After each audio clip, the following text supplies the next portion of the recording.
ولیہ صلاۃ و سلام علی محمد رسول حبیب کریم سمیع علیم و نبیہ اما بعد فاعوذ باللہ من الشیطان الرجیم بسم اللہ الرحمن الرحیم قد قال اللہ تبارک و تعالی فی الکلام المجید والفرقان الحمید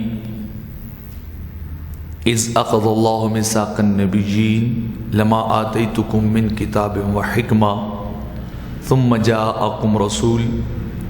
صدق اللہ العظیم وبلغنا رسولہ النبی الکریم ونحن علی ذلک لمن الشاہدین والشاکرین مولاي صل وسلم دائما ابدا علی حبیبک خیر الخلق کلہم محمد سید الکونین والثقلین والفریقین من عرب ومن عجمی ہزار بار بشویم دہن ز مشک و گلاب ہنوز نام تو گفتن کمال بے ادبیست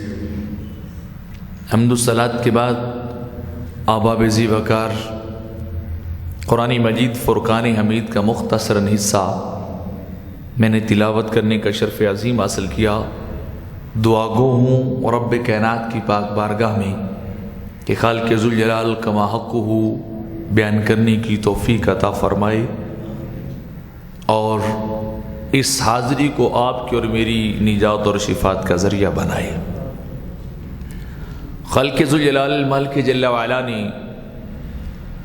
ارشاد فرمایا کہ جب رب کائنات نے انبیاء سے عہد و پیمان لیا کہ میں تمہیں کتاب و حکمت عطا کروں گا اور پھر تمہارے پاس میرا رسول آئے گا، تو پچھلے خطبہ کے اندر بھی میں نے اسی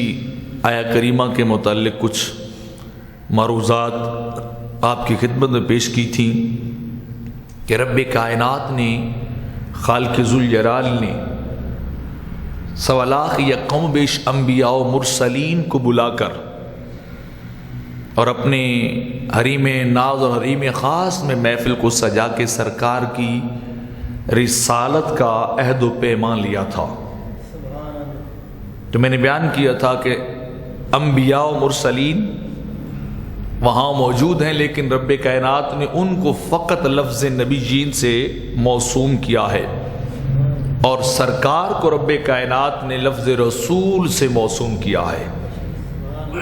حالانکہ رسول ان میں بھی تھے، ان کے اندر بھی اللہ کے صاحبان شریعت پیغمبران تھے، لیکن انہیں رب کائنات نے فقط نبی کہا اور سرکار کو خالق ذوالجلال نے لفظ رسول سے خطاب فرمایا۔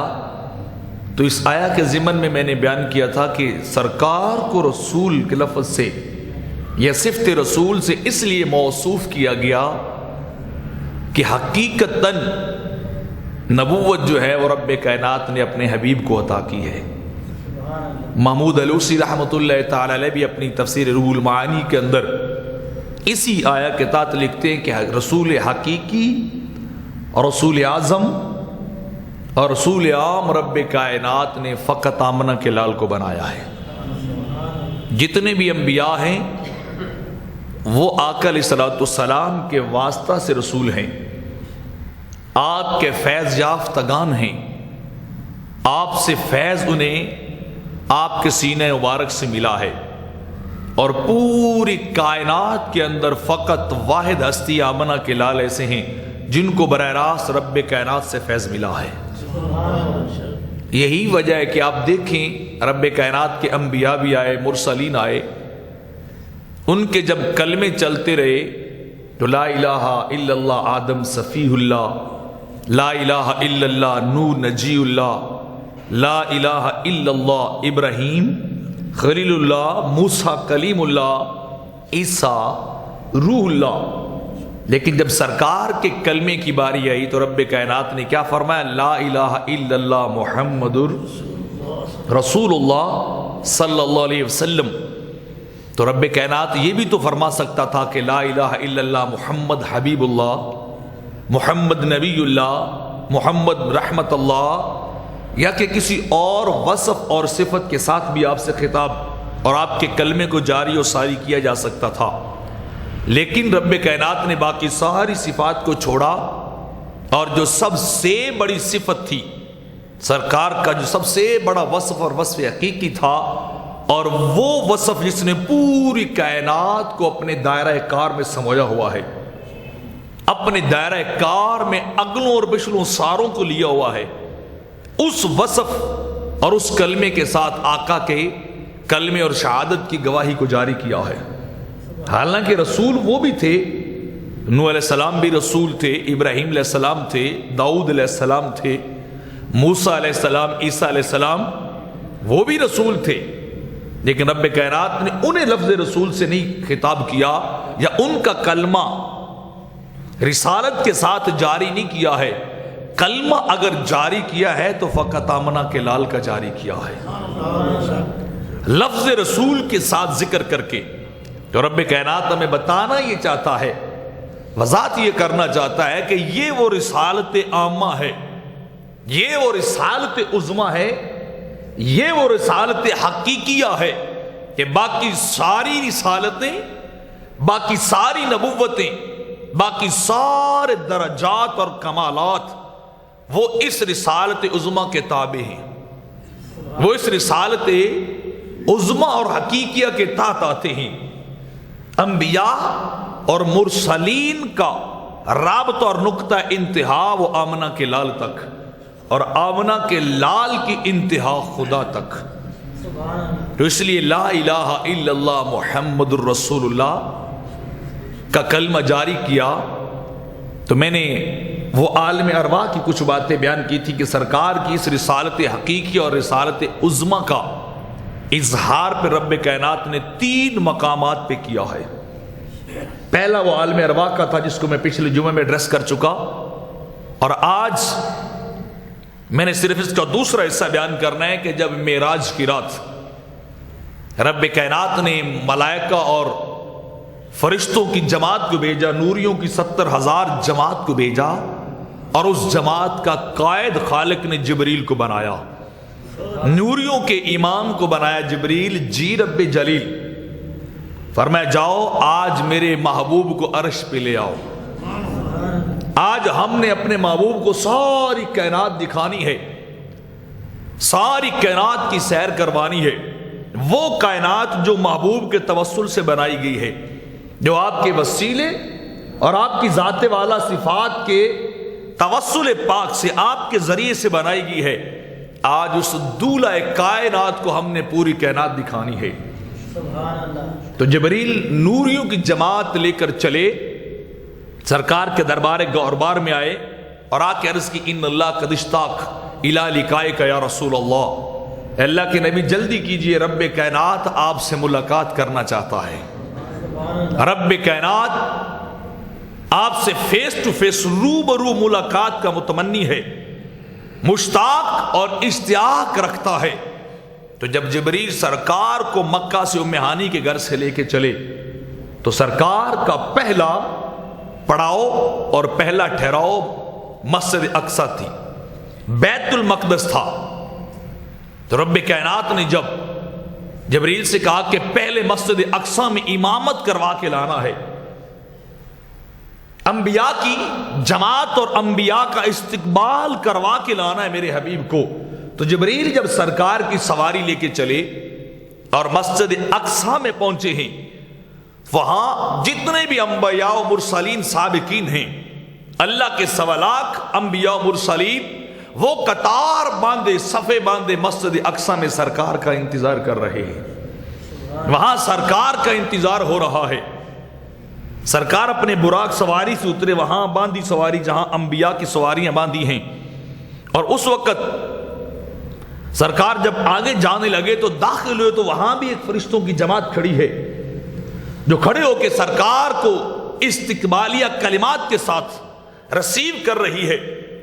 سرکار کا پروٹوکول کے ساتھ استقبال کیا جا رہا ہے، اور فرشتوں کی جماعت کہہ رہی تھی السلام علیکم یا اول و یا آخر و یا حاشر، اے ساری کائنات سے اول بننے والے تجھ پہ سلام، یا آخر اے انبیاء کی جماعت میں سے سب سے آخر تشریف لانے والے تجھ پہ سلام، ویا حاشر، اور اے وہ نبی جس کے بعد رب نے کائنات کو ختم کر کے قیامت کو قائم کرنا ہے، آپ کے نقش قدم پہ لوگ چلتے ہوئے قیامت کی طرف آئیں گے، اور آپ کی وہ ہستی اور ذات ہے کہ جس کو رب کائنات نے، خالق ذوالجلال نے، مالک جل و علا نے آپ کے بعد قیامت اور ججمنٹ ڈے کو قائم کرنا ہے، اس نبی پر بھی سلام ہو۔ تو فرشتے سرکار کا استقبال کر رہے ہیں، سرکار کو رسیو کر رہے ہیں مسجد اقصی کی باہر کی جانب، آؤٹ سائڈ پہ سرکار کا فرشتے استقبال کر رہے ہیں، اور استقبال میں کیا رہے ہیں؟ السلام علیکہ یا اول، اے وہ ہستی، اے وہ ذات جسے رب کائنات نے ساری کائنات سے پہلے بنایا، ساری کائنات سے پہلے سجایا، اس پہ رب کی سلامتی ہو۔ اور اول کیسے تھے؟ ابھی سرکار نے اپنی تخلیق کے بارے میں نہیں بتایا، آکے صحابی رسول سرکار کی بارگاہ میں پوچھتے، متا وجبت لک النبوہ یا رسول اللہ صلی اللہ علیہ وسلم، حضور آپ کو نبوت کب ملی؟ فرمایا کنت نبی و آدم بین الماء والتین، فرمایا میں تو اس وقت بھی نبی تھا، میں تو اس وقت بھی صفت نبوت سے موصوف تھا، متصف تھا، جب پہلے نبی کی ابھی تک ذات کو بنایا جا رہا تھا، جب آدم علیہ السلام کا ابھی تک خمیر تیار کیا جا رہا تھا، میں تو نبی اس وقت کا ہوں۔ اتنا پہلے کا نبی بنا دیا گیا، تخلیق کی بات نہیں کی، تخلیق تو آدم کے بننے سے کئی ہزار سال پہلے کی ہے، سینکڑوں ہزار سال پہلے، جب رب کائنات نے کائنات کا ذرہ نہیں بنایا،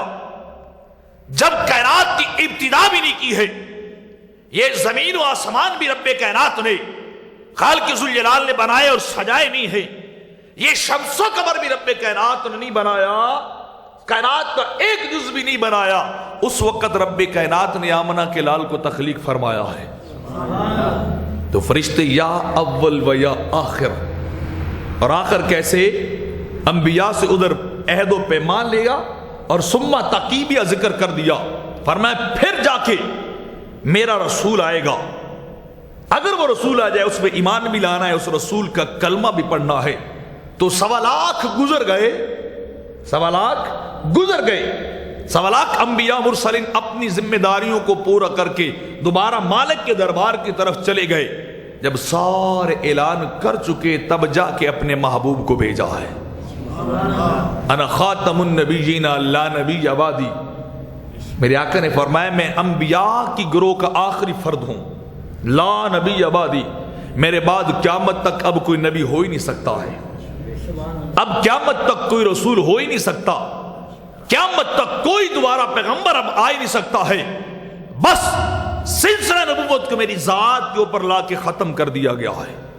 اور یا حاشر بھی کہا، کس لیے کہ جانتے تھے اب آپ کے بعد قیامت ہوگی، اب سرکار کے بعد قیامت کو قائم کیا جائے گا۔ تو بہرحال میں عرض کر رہا ہوں کہ جب باہر فرشتوں نے آپ کا استقبال کیا، جبریل آپ کو لے کے چلے، جب آپ مسجد میں داخل ہوئے تو 1.25 لاکھ انبیاء صف در صف کھڑے ہو کے آمنہ کے لال کا استقبال کر رہے ہیں، سارے کھڑے ہو کے سرکار کا انتظار کر رہے ہیں، سرکار کے راستے کو تک رہے ہیں، سرکار کی راہ کو دیکھ رہے ہیں کہ آپ تشریف لائیں تو یہ جماعت مکمل ہو جائے۔ انبیاء یہاں اپنی قبور سے جسم حقیقیہ یا اجسام مثالیہ کے ساتھ وہاں رب کائنات نے جمع کر دیے، تاکہ آج انبیاء کو پتا چلے نبیوں کا تاجدار تشریف لا رہا ہے، وہ نبی بھی آ رہا ہے جس نبی کا بھیجے جانے اور نبوت اور رسالت کا وعدہ رب کائنات نے عالم ارواح میں لیا تھا۔ جو سرکار آئے تو سرکار بھی صف میں کھڑے ہو گئے، جب صف میں کھڑے تو جبریل امین نے عرض کی تقدم وصلی رکعتین بے اخوانک من المرسلین، جب سرکار صف کے اندر آ کے کھڑے ہوئے تو جبریل امین آگے بڑھے، امام الملائکہ آگے بڑھے اور آگے بڑھ کے عرض کی تقدم وصلی بے اخوانک من المرسلین، حضور یہ سارے تو آپ کا انتظار کر رہے تھے، یہ سارے آپ کی راہ تک رہے تھے، آپ کے راستے کو دیکھ رہے تھے، آج سارے انبیاء آدم علیہ السلام سے لے کے ابراہیم علیہ السلام تک اور ابراہیم علیہ السلام سے لے کر عیسیٰ علیہ السلام تک حضور یہ جماعت نہیں کروائیں گے. آج سارے انبیاء آپ کے مقتدی بنیں گے. امامت آج آپ کو بخشی جائے گی, امام آپ کو بنایا جائے گا. تقدم و صلی رکعتین بے اخوانک من المرسلین. حضور رب کائنات نے آج انبیاء کو یہاں بلایا اس لیے ہے, رب کائنات نے آج انبیاء کی جماعت کو اس مسجد اقصی کے اندر اکٹھا اس لیے کیا ہے کہ جس نبی کی نبوت کا تذکرہ عرض پہ ہوا تھا, آج عملاً اس نبی کی نبوت اور امامت کو انبیاء کے سامنے ثابت کر دیا جائے گا. آج انبیاء کے سامنے ثابت کرنا ہے. حضور آپ آگے بڑھیے, حضور آپ آگے بڑھیے. حالانکہ رب کائنات کے جتنے بھی انبیاء آئے ہیں, پیغمبران اور مرسلین اس کائنات کے اندر تشریف لائے, خالق ذوالجلال کا ہر نبی اپنی قوم کا امام بن کے آیا, ہر نبی وقت کا قائد بن کے آیا. نبی کی موجودگی میں کسی اور کو امامت روا نہیں ہے, قیادت اور سیادت روا نہیں ہے. جب تک نبی رہے قوم کے امام وہ رہے, قوم کے قائد وہ رہے. مسلح امامت انبیاء کو بخشا گیا کہ ان کی موجودگی میں, ان کے ہوتے ہوئے کوئی دوسرا امامت نہیں کروا سکتا, مسلح امامت میں نہیں جا سکتا ہے. لیکن آج منظر عجب ہے کہ ساری انسانیت کے قائدین, ساری انسانیت کے امام اور مرسلین کھڑے ہیں, لیکن مسلح امامت پہ کوئی نہیں جاتا, جماعت کوئی نہیں کرواتا, آگے کوئی نہیں بڑھ رہا ہے. کس لیے کہ انہیں پتا تھا کہ آج امامت اور قیادت اور سیادت اسے بخشی جائے گی جسے رب کائنات نے سارے نبیوں کا سردار بنایا ہے, سارے انبیاء کا تاجدار بنایا ہے. تو وہاں انبیاء مرسلین کھڑے ہیں, لیکن مسلح امامت پہ کوئی نہیں جاتا, مسلح امامت پہ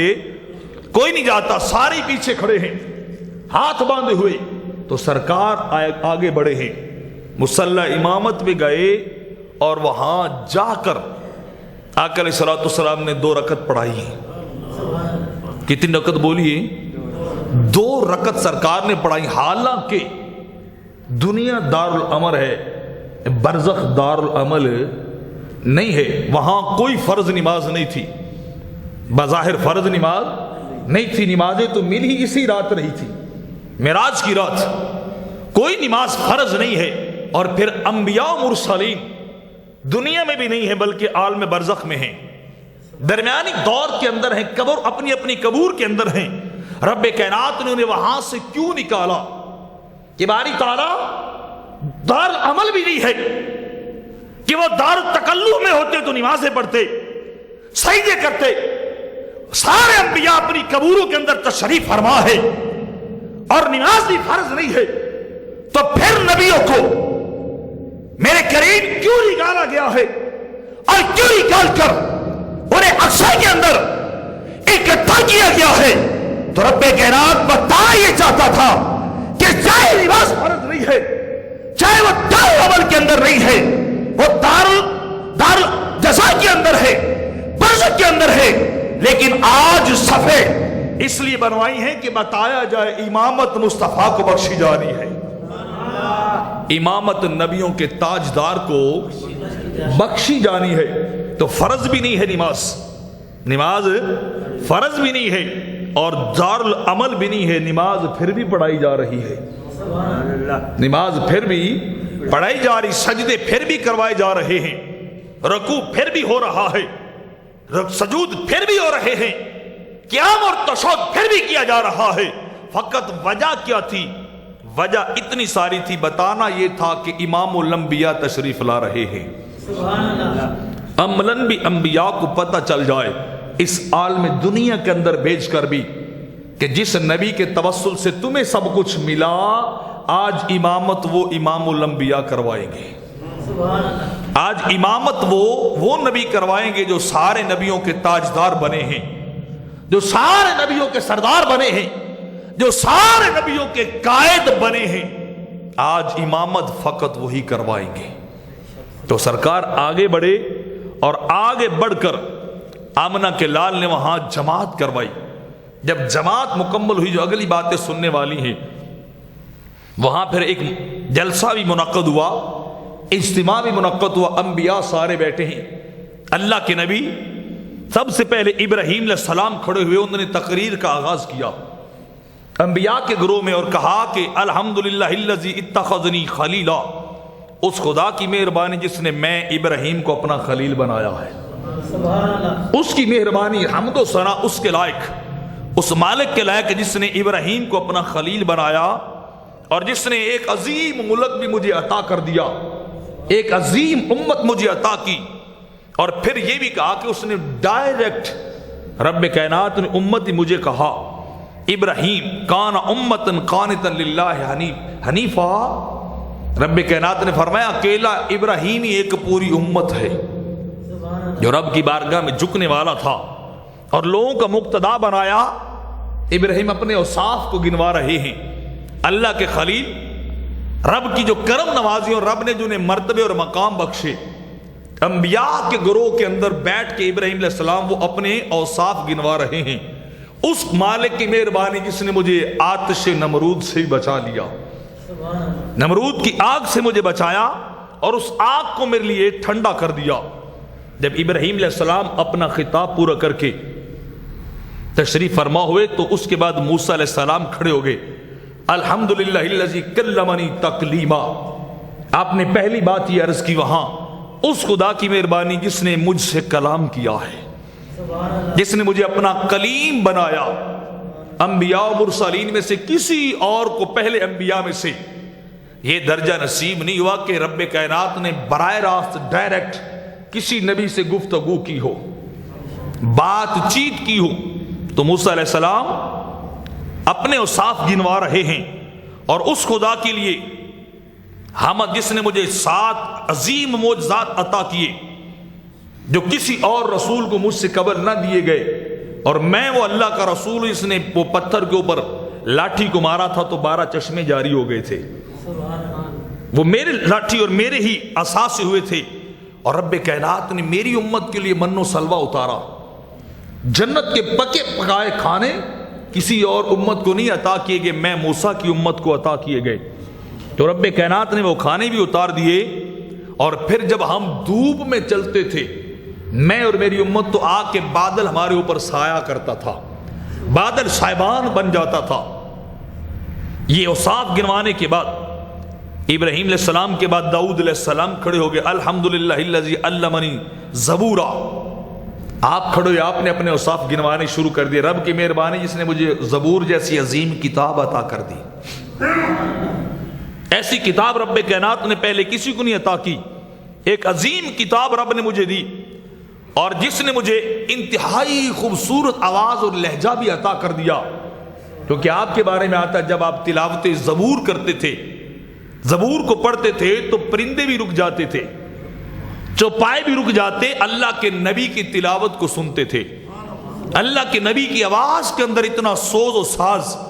اور اتنی لذت اور سواد تھا کہ بے عقل اور بے زبانے بھی رک جاتے ہیں اور رک کے اللہ کے نبی داؤد کی تلاوت کو سنتے ہیں۔ تو آپ رب کی بارگاہ میں اپنی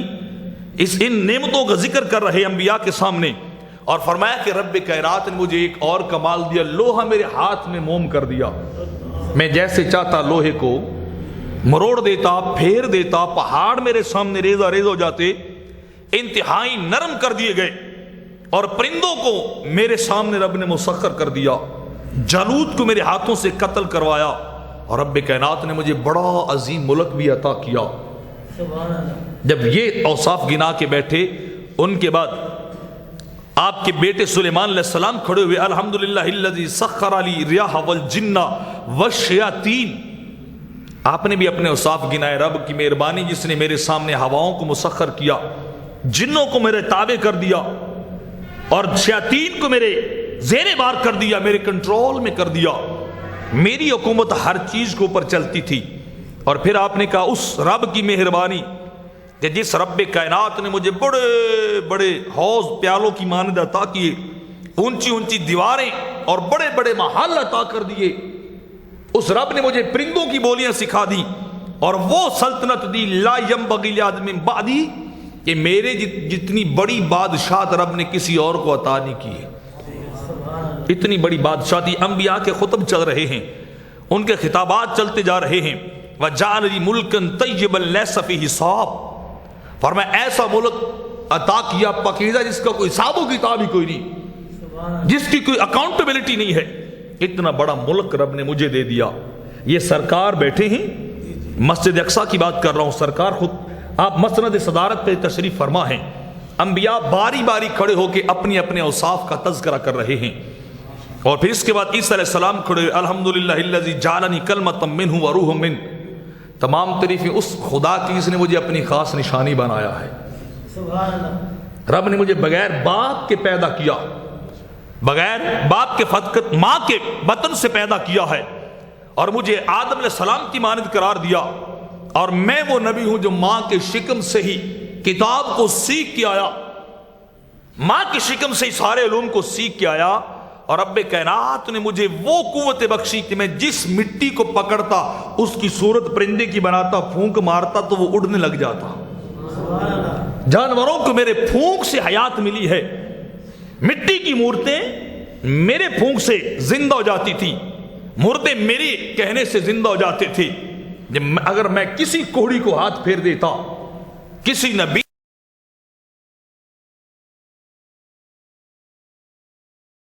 پہ ہاتھ پھیر دیتا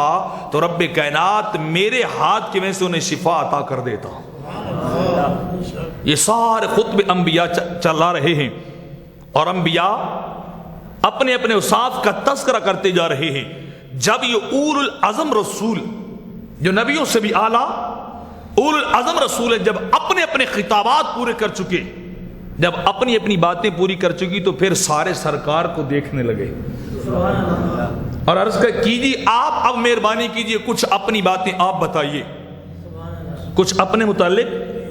آپ بتائیے کہ رب کائنات نے آپ کو کیا کیا خصائل اور فضائل اور مقامات اور درجات عطا کیے ہیں، مہربانی کیجیے۔ تو جب سرکار کی باری ہے، بس وہ حصہ میں نے آپ کو سنانا ہے کہ انبیاء 1.25 لاکھ بیٹھے ہیں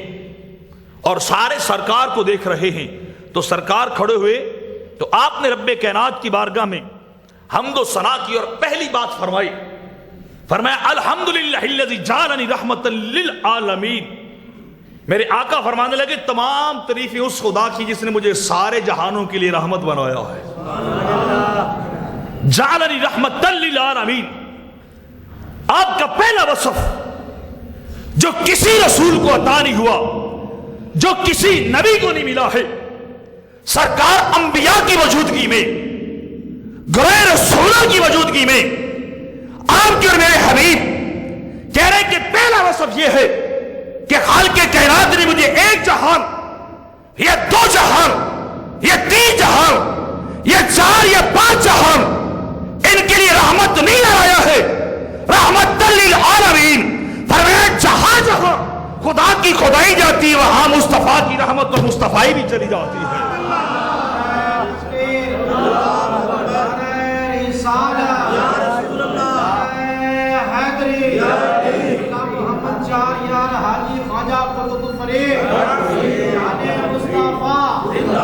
فرمایا پہلی صفت یہ ہے کہ رحمت للعالمین ہو، اور آپ اسے قرآن کی آیت سے ملا کے دیکھیں،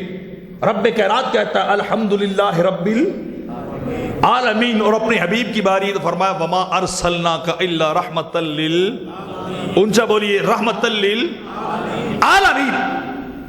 باری تعالی ادھر بھی عالمین،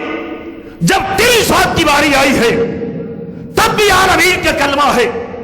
جب حبیب کی باری آئی ہے تب بھی عالمین کا کلمہ ہے۔ مالک کہیں شرک تو نہیں بنتا کہ تو ہی عالمین کا رب، تیرا حبیب عالمین کے لیے رحمت ہے۔ وجہ کیا ہے؟ فرمایا اب سارے زمانے، اب ساری حدیں میں نے ختم کر ڈالی ہے، جہاں جہاں اور رب کی ربوبیت چلتی جائے گی وہاں مصطفیٰ کی رحمت بھی چلتی جائے گی۔ اب زمانے سارے مصطفیٰ کے ہیں، اب زمانے سارے بولیے مصطفیٰ کے ہیں، اب عرش والے وہی دیوانے مصطفیٰ کے ہیں، اب یہ فرش والے وہ بھی دیوانے مصطفیٰ کے ہیں۔ فرمایا جہاں جہاں رب کا حکم چلتا جائے گا وہاں مصطفیٰ کی رحمت چلتی جائے گی، وہ شرق ہو یا غرب ہو، وہ شمال ہو یا جنوب ہو، وہ فوق ہو یا تحت ہو، وہ خلف ہو یا قدم ہو، وہ چاہے دنیا کی کوئی جیت ہو۔ فرمایا جدھر جدھر خدا کا حکم چلے گا میرے محبوب وہاں تیری رحمت چلتی جائے گی۔ پہلی وصف سرکار ابتدا کر رہے ہیں اور عالمگیر وصف بیان کی۔ فرمایا جعلنی رحمت للعالمین، مجھے رب کائنات نے ایک جہان کے لیے نہیں 18,000 ہو، 40,000 یا 85,000 عالم ہو، عالم وہ کوئی بھی ہو، دور کوئی بھی ہو، چاہے وہ سرکار سے قبل کا دور ہو یا سرکار کے بعد کا دور، سرکار سے پہلے کا دور یا سرکار سے بعد کا دور، وہ عالم ارواح ہو ادھر بھی سرکار کی رحمت، وہ عالم دنیا ہو ادھر بھی سرکار کی رحمت، اور عالم قیامت ہو جب رب کائنات اپنے پورے جلال کے ساتھ موجود ہوگا۔ فرمایا وہاں بھی رحمت مصطفیٰ جاری ہوگی۔ ہر عالم کے اندر سرکار کی رحمت ہے۔ تو پہلا فرمایا مجھے رب کائنات نے عالمین کے لیے رحمت بنایا ہے، اور دوسری بات ارشاد فرمائی ارسلت الی الخلق کافہ، اے گروہ انبیاء میرا دوسرا وصف سنو۔ حضور کون سا وصف ہے؟ فرمایا تم آئے تھے خاص الخاص علاقوں کی طرف، تم آئے تھے ایک ایک قوم کی طرف، ایک ایک قبیلے کی طرف، ایک ایک شہر، ایک ایک بستی، ایک ایک ملک کی طرف۔ آؤ میں بتاتا ہوں ارسلت الی الخلق کافہ، بعثت الی الخلق کافہ۔ فرمایا میں ایک زمانے، یہ ایک قوم، یہ ایک شہر، ایک بستی، ایک کوچہ، یہ ایک نگر، یہ ایک ملک کا غریب بن کے نہیں آیا، میں تو ساری انسانیت اور ساری مخلوق کا رب کائنات کا رسول بن کے آیا۔ بولیے سبحان اللہ، نانا اونچا بولیے عشق والا سبحان اللہ۔ فرمایا میری رحمت بھی سارے جہان کے لیے، میری رسالت بھی سارے جہانوں کے لیے ہے۔ ایک جہان نہیں ہے، دو جہان نہیں ہے، یا 3 جہان نہیں ہے۔ فرمایا جدھر جدھر بھی خلقت بستی ہوگی، وہ چاہے حیوانات ہو یا انسانات، وہ شجرات ہو یا حجرات ہو، جہاں جہاں خدا نے خلقت کو پیدا کیا ہے وہاں وہاں سرکار کی نبوت اور رسالت کو جاری کر دیا، وہاں وہاں سرکار کی رسالت کو جاری کر دیا ہے۔ بتانا یہ اب گورا کالا فرق نہیں رہے گا، اب عرب اور عجم کا فرق نہیں رہے گا، اب شرق اور غرب کا فرق نہیں رہے گا، اب امیر اور غریب کا فرق نہیں رہے گا، اب شاہ و گدا کا فرق نہیں رہے گا، اب سارے فرق مٹا دیے گئے ہیں، ساری دوریاں مٹا دی گئی ہیں، اور جہاں جو بھی بستا ہے وہاں مصطفیٰ کی رسالت کو جاری کر دیا۔ یہ انبیاء کی موجودگی میں، 1.25 لاکھ کی موجودگی میں سرکار کا خطاب چل رہا ہے، سرکار کا خطاب چل رہا۔ دوسرا وصف بیان کیا کہ میں ساری کائنات کا نبی بن کے آیا، اور تیسری بات فرمائی رب کائنات نے مجھے بشیر بنا کے بھیجا ہے۔ رب نے مجھے بشیر، اِنَّا أَرْسَلْنَاكَ شَاهِدًا وَمُبَشِّرًا، میرے حبیب ہم نے تجھے خوشخبری دینے والا بنایا ہے، ہم نے تجھے لوگوں کے چہرے کو کھلکھلانا سکھا دیا ہے، ہم نے تجھے جنت کا وارث بنایا کہ میرے حبیب اعلان کر دے کائنات کے اندر جا کے، اب ڈر نہ جانا، رب نے جنت میرے غلاموں کے لیے بنائی ہے۔ مجھے بشیر بنا کے بھیجا ہے کہ میں گناہگاروں کو خوشخبریاں دوں جنت کی۔ کس چیز کی بولیے؟ جنت کی خوشخبریاں دوں۔ سرکار بیٹھے، صحابہ نے پوچھا حضور وہ مقام محمود کیا ہے جس کے متعلق رب نے آپ سے وعدہ کیا ہے؟ تو فرمایا یہ میرا مقام شفاعت ہے جس پہ فائز ہو کر میں گناہگاروں کو بخشوا کے جنت لے جاؤں گا، جنت لے جاؤں گا۔ تو سرکار جب صحابہ سنے فرمایا ان شفاعتی لأہل الکبائر من امتی، آمنہ کے لال نے ارشاد فرمایا اگلی بات سنو۔ جی حضور فرمایا جو مقام شفاعت ہے نا، جہاں فائز ہو کر میں نے بخشوانا ہے۔ جی حضور پتہ ہے بھلا کن کو بخشوانا ہے؟ حضور اللہ و رسول عالم. صحابہ بولے آپ جانے آپ کا رب جانے. سبحان اللہ. آپ جانے آپ کا رب جانے. اور بات وہ ہے جو آپ کے کلیجے کو ٹھار دے گی. آمنہ کے لال نے فرمایا تھا ان شفاعتی لأہل الکبائر من امتی. فرمایا میں نمازیوں کو نہیں رکھوانا, میرے سجدہ ریزوں کو نہیں رکھوانا ہے, میرے عبادت گزاروں کو نہیں رکھوانا ہے. حضور کی رکھوانا ہے. فرمایا اہل الکبائر جو سر کے بالوں سے لے کر پاؤں کے ناخنوں تک